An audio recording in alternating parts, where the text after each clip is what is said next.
салом бинандагони арҷманд, имрӯз ҷумъа 27 январ аст. ман Хиромон Бақозода нашри имрӯзаи барномаи ахбори озодиро тақдими шумо мекунам. таваҷҷӯҳ кунед ба сархати мавзӯъҳо. Шавкат Бобозода вазири пешини саноат ки бо гумони ришвахориву қаллобӣ боздошт шуда буд, пас аз 4 моҳи ҳабс ва пардохти ҷарима озод шудааст. тақдири номаълуми Абдуллоҳи Шамсиддин, писари мухолифи давлати Тоҷикистон ки аз Олмон ба Душанбе бозпас фиристода шуд, куҷо аст? 6 сол баъди куштори мудҳиш дар Нью-Йорк, доварон гуфтанд Сайфулло Соипов, шаҳрванди 34 солаи Узбекистон, дар қатли 8 нафар гунаҳгор аст.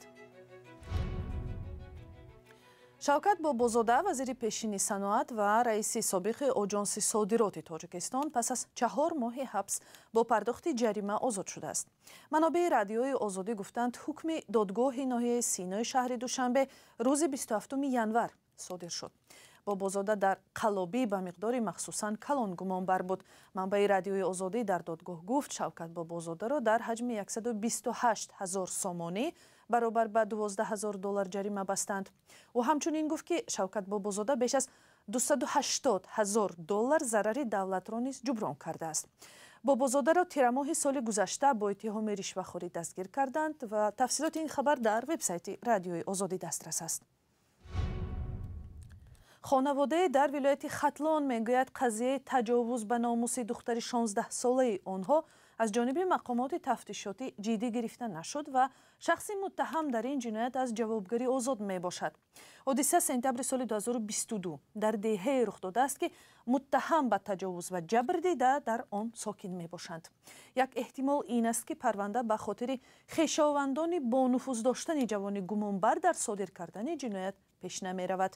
Алишер Зарифӣ ва Амир Исоев гузориш медиҳанд. ин ноболиғи 16-сола шикоят дорад ки аз сӯи писари 24-солаи як хонаводаи бонуфуз дар ноҳияи Ҷалолиддини Балхӣ мавриди таҷовуз қарор гирифтааст.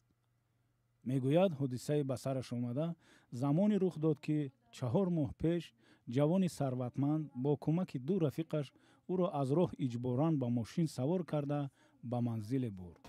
аймои сарм қапида сатрма кан фрид, аймои сарм қапид бардошт. ма гуфт ки бирор либос та мегум ба хубӣ, гуфтам намебирорам. баъд зад панҷа тарафи ростум қафаси синам нохунош даромад. ҳамҷа қафаси синама хир карда киртама дарон пеши киртама телам бировард ба зӯрӣ киртама айтанам бировард телам карда аз замин почамам кашид айтанам. нак гуфтам ин кора илтимос кардам, зора кардам, гирья кардам, нак ин кора гуфтам ҳозир ман кӯдакам ба ин коро нашидам, нак илтимос. синам гуфт ки айтада гудакор оварда ин кора кардагим ҳеҷ ка хабардор нест, гуфт намедонам. мегӯяд тамоми талошҳояш барои аз дасти ҷавон халос шудан бенатиҷа мондааст. ба номусум даст зад, зӯрм омад, натонистам ҳеҷ кор карда, зӯрм омад, дастша газидам. дастша газидам, хеса айҷош корша кард, ба номусум даст зад, гуфт ки хез, гуфт ки духтарита ма гирифтам. воқ амаки ма гуфт қати президент ҳам суҳбат айда бари президент ростай гуфт. нафаҳманд ки нигаҳ гуфт одам монда тира нобуд мекунам гуфт. падарта дар Россия мекушем гуфта. духтар аз тарси хонаводаву ба қабли худаш таҳдидҳои ҷавон ба зудӣ ба касе чизе нагуфтааст. бибии духтар мегӯяд, модари ҷавон аз онҳо хостааст масъаларо байни худ ҳал кунанд, вале хонаводаи ноболиғ розӣ нашудааст. апа гиря нака, гуфта ғам нахо, итари чанд касора мо ҳал кардем. гуфтам чӣ хеле? гуфт ки мебарам медуземша. маркази ҷумҳуриявии ташхиси тиббиву додгоҳӣ дар хулосаи худ пардаи бакорати ноболиғро вайроншуда арзёбӣ карда, ҷароҳатҳои бардоштаи ӯро низ зикр кардааст. тамосҳои ба такрори мо ба ҷавоне ки хонаводаи ноболиғ нисбаташ шикоят дорад, бенатиҷа анҷомид. касе аз наздиконаш ҳозир нашуданд дар рӯ ба рӯи дурбини радиои Озодӣ суҳбат кунанд. танҳо яке аз пайвандонаш дар Душанбе бидуни сабт пофишорӣ намуд ки ҷавон гуноҳ надорад ва алоқаи ҷинсӣ бо хоҳиши тарафҳо анҷом ёфтааст, на аз роҳи зӯроварӣ.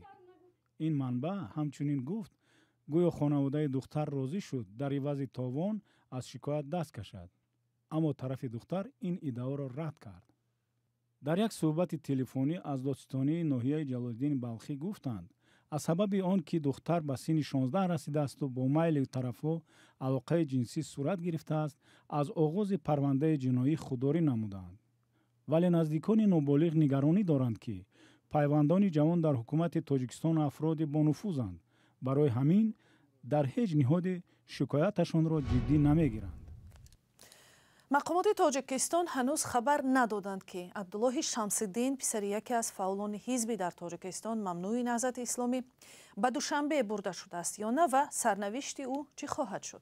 نزدیکانش میگویند عبدالله شمس‌الدین 18 ینور از آلمان به تاجیکستان دپورت شد، اما در این مدت درباره او هیچ معلوماتی نیست. مراجعت‌های رادیوی آزادی نیز برای گرفتن خبر در این باره نتیجه نداد. همکارم میرزانبی خالقزاد سرنوشت عبدالله شمس‌الدین را پیگیری کرد و حالا در استودیو با ماست. میرزانبی، خویشاوندان عبدالله درباره تقدیر او چی میگویند؟ بله خیرامان، من با پدر عبدالله شمس‌الدین سیدوف عضو سابق دار حزب در تاجیکستان ممنوع تاجیکستان صحبت داشتم و او گفت که نامعلومی خانواده را مضطرب و نگران کرده است و افزود که نامه تصدیق انتقال او را از جانب نهادهای آلمانی گرفتن، اما تا این دم هیچ خبری یا واکنشی از جانب حکومت تاجیکستان در دست ندارند. آنگونه که خودتان گفته تلاش‌های ما برای صحبت با مقامات تاجیکستان نتیجه نداد. خود شمس‌الدین سیدوف در صحبت با ما چنین گفت: نامعلومی حدس و گمان‌های زیادی را به بار آورده است. از گمان‌های اینه که فعلا او در جایی هست و از او فقط نظارت و مهمانداری کرده می شود تا به شکنجه گرفتار شدن و حتی از بین رفتنش. همه این گپ و خبرها از هر جانب میاد که بیشک تاثیر به خانواده، به یار و دوستای او، مخصوصا به همسرش و دو طفل خردسالش که همه روزه با گریه و صدا پدرشان را سراغ میکنند. میرزانبی، ما از خبرها میدانیم که دادگاه‌های آلمان بی‌طرف هستند و نسبت به سرنوشت پناهجویان هم بسیار وقت حساسیت نشان میدهند.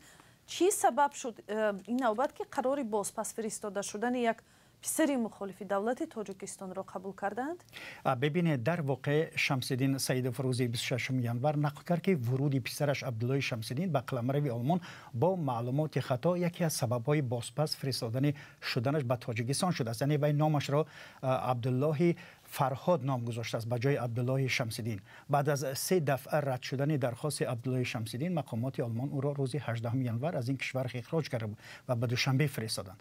ولی هنوز در کجا بودن او معلوم نیست. عبدالله شمس‌الدین 32 ساله است و از سال 2009 در آلمان میزیست. پدرش درباره قرار دادگاه از جمله چنین گفت: عبدالله وقتی که اومدن، چون تجربه هجرت هم در کشورهای اروپایی یک چیزی نوی برای مردم ما بود، با چند نفر از جوانها به این خلاصه رسیدن که اگر اونها نام و فامیل و آدرس خود را درست بگن، شاید که حکومت تاجیکستان در تاجیکستان بتواند به خانواده آنها فشار بیارد. از همین جهت کسی نامی عوض کرد، کسی فامیلی عوض کرد، ولی عبدالله را میدونم که نام خود را گذاشت و نام خانوادگی و سنه تولدش را تغییر داد و این مان تا دمی که ما متوجه شدیم بعد از آمدن و گرفتن قبولی بعد چند سال.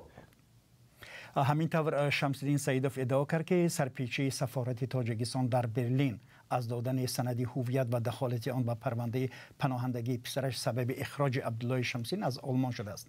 یک نماینده سفارت این ادعا را رد کرد و گفت هیچ نهاد و بخصوص سفارت خارجی قدرت تاثیر گذاشتن به قرار دادگاه آلمان را ندارد. عین زمان یکی از پیوندانش تصدیق کرد که عبدالله شمس‌الدین سال 2011 پس از همزیستی با یک خانم آلمانی به دادگاه کشیده شد و با پرداخت جریمه آزاد گردید.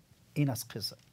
تشکر. همکارم میرزانبی خالقزاد درباره به تاجیکستان اخراج شدن فرزند یک مخالف دولت از آلمان به دوشنبه صحبت میکرد.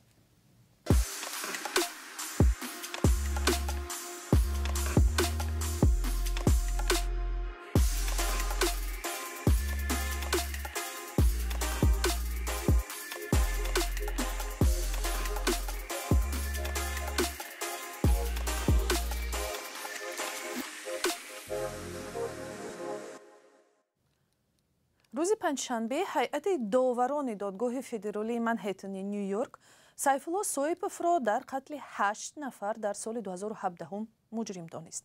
تخمین می شود که این شهروند 34 ساله ازبکستان به حکم قتل محکوم می شود. صویپوف را برای کشتار و پشتیبانی از یک گروه تروریستی گناهکار دانستند. زرنگیزی نورشو گزارش می دهد. روز 26 январ و بعد از بررسی 7 ساعته افراطگرایی اسلامی سیفالله صویپوف را که با ماشین بارکش 8 نفر را در امریکا به هلاکت رسانده بود گناهکار دانستند. به قول دادستانها صویپوف سال 2017 برای حمله‌اش مخصوص ایدی هالووین را در یک گوشه دوست داشته پیاده‌گردان منهتن نیویورک انتخاب کرده بود تا شمار قربانی‌ها بیشتر باشد. از احتمال دور نیست که او به اعدام محکوم شود. خبرنگاری اسوسییتد پرس نوشته است حتی قبل از آغاز محاکمه شبهه نبود که صویپوف قاتل است. داوران تمام 28 بند عیبنامه و از جمله کشتار، کوشش کشتار، تلاش عضویت در سازمان دهشت‌افکن دولت اسلامی و پشتیبانی از سازمان تروریستی را تصدیق کردند. در عرفه محاکمه صویپوف که سال 2010 از ازبکستان به امریکا کوچ بسته است خود را کاملا بیگناه اعلام کرده بود. بعد از اعلام جرم که روز پنجشنبه صورت گرفت داوران 6 فوریه بار دیگر جمع شده امکان حکم اعدام و یا حبس ابد را بررسی می‌کنند. در ایالت نیویورک بار اخیر حکم اعدام در سال 1963 اجرا شده است. مأموریت پرزیدنت امریکا جو بایدن در ماه ایول سال 2021 اجرای حکم‌های فدرالی اعدام را به تأخیر گذاشت. ماه سپتامبر سال گذشته وزارت عدلیه امریکا تاکید کرده بود که در دادگاه حکم قتل صویپوف را طلب می‌کند. صویپوف تا کشتار انسان‌ها در نیویورک به حیث یک راننده ماشین باربر تجارتی و هم کارمند شرکت اوبر کار می‌کرد و در بازپرسی‌های دادستانی گفته بود که از ویدیوهای گروه دولت اسلامی الهام گرفته عمل کرد و این گروه ممنوع هم بعداً صویپوف را یک سرباز خلافت نامیدند. در پی ممنوع و غیرقانونی اعلام کردن ده‌ها سازمان حامی آزادی بیان و حقوق بشر اخیراً دادگاه در مسکو یکی از تشکیلات‌های معتبر دیگر گروه هلسینکی مسکو را هم بست. کایمرسیاتو گزارش می‌دهد. با حکم دادگاه دعوا در نسبت گروه مسکوی کمک با اجرای پیمان هلسینکی قانع گردانده می شود و آن از روی خط نهادهای قانونی بیرون خواهد شد. با این حکم دادرس میخائیل کازاکوف روز 25 январ قدیمی ترین گروه حامی حقوق بشر در روسیه بسته می شود. گروه هلسینکی مسکو سال 1976 از طرف دانشمندان دیگر اندیش شوروی تأسیس یافته، هدف اساسی آن نظارت اجرای پیمان هلسینکی بود. در اوج جنگ سرد این پیمان می بایست تشنج میان کشورهای غرب و شرق را کاهش دهد. با مرور زمان گروه هلسینکی به سازمان حامی دموکراتیا و آزادی های شهروندی تبدیل یافت. در آخر سال گذشته وزارت عدلیه روسیه ادعا پیش آورد که گروه در مسکو ثبت شده حق ندارد در دیگر گوشه های روسیه فعال باشد. مدیر اجرایی گروه هلسینکی سویتلانا استراخانتسیوا و عیبنامه را بی اساس می شمارد. گروه هلسینکی اجرای لایحه‌ها با سرمایه‌گذاری خارجی را در سال 2012 قطع کرده بود. اجرای لایحه‌ها با گرانت پرزیدنت روسیه بعد مرگ لودمیلا میخائیلووا رئیس سابق این سازمان متوقف شده بود. 4 سال اخیر ما بدون کدام لایحه به اصطلاح پرواز آزاد داشتیم. ما حقوق شهروندان را حمایت می‌کردیم. ما کوشش می‌کردیم توجه مقامات را به احترام حقوق بشر جلب کنیم. فعالان حقوق بشر روسیه این محاکمه را پیگیری می‌کردند و از احتمال دور نمی‌دانند که حکم بسته شدن گروه هلسینکی با امر حکومت قبول شده است. برنامه در همین جا به آخر می‌رسد. خدا نگهبان شما.